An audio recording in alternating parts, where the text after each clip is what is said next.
ఆ రోజు మొదటి దశలో భాగంగా 49 పునరావాస కేంద్రాలు 2025కు పూర్తవుతాయి. ఇంకో పక్క ఆ రోజు కట్టినటువంటి ఇండ్లు కూడా మధ్యలో ఆపేస్తే దానికి కూడా రేట్లు పెరిగిపోయి అదనంగా భారం పడే పరిస్థితికి వచ్చింది. ఏదేమైనా 49 గ్రామాలున్నాయి, 17,717 పీడీఎఫ్లున్నాయి. ఇవన్నీ కూడా ఎంత తొందరగా వీలైతే అంత తొందరగా చేయడానికి ముందుకు పోతాం.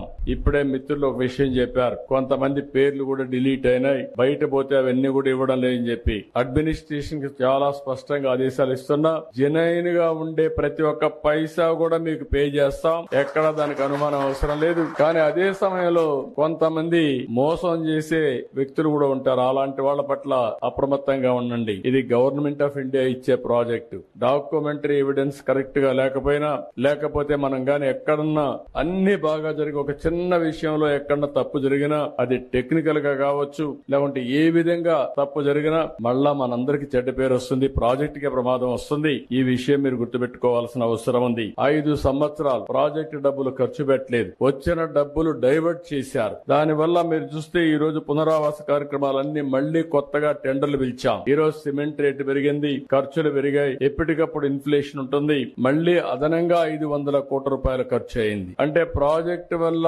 సకాలంలో పూర్తి అయి ఉంటే మీరు కూడా జీవితాల్లో సెటిల్ అయ్యేవారు. ఈ నీళ్లు గానుంటే వ్యవసాయం బాగా జరిగేది, అదనపు ఆయకట్టు వచ్చేది, ఆదాయం పెరిగేది. ఇంకొక పక్కన హైడల్ ప్రాజెక్ట్ మీరు చూస్తే పవర్ జనరేషన్ కోసం పెట్టింది, బాగా లేట్ అయింది కాబట్టి దగ్గర 2,500 కోట్ల రూపాయలు ప్రభుత్వానికి వచ్చే ఆదాయం పోయింది. ఇంకొక పక్క అదనపు భారం పడే పరిస్థితికి వచ్చింది. ఇలాంటి చాలా సమస్యలు వచ్చాయి.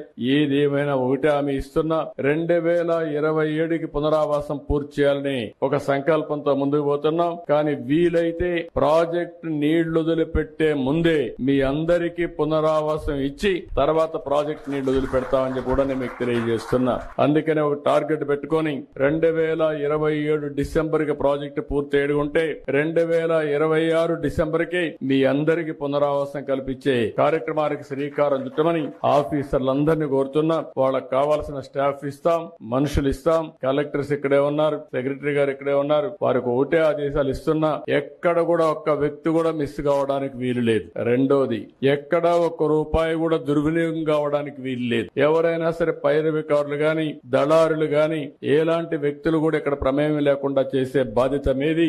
ఇంకొక విషయం కూడా మీరు గుర్తుపెట్టుకోవాల్సింది, వీళ్ళందరికీ పునరావాసం కల్పించిన తర్వాత కూడా మనకు ఒక బాధ్యత ఉంది. వీళ్ళకు ఆదాయం పెంచే మార్గం, వాళ్ళకు జీవన ప్రమాణాలు పెరిగేదానికి ఏమేం చేయాలనో అవన్నీ కూడా ఇవ్వాల్సిన అవసరం ఉంది. దానికి కూడా ఒక కార్యక్రమం తయారు చేయండి, అది కూడా మనం చేస్తామని చెప్పి అందరికీ తెలియజేసుకుంటూ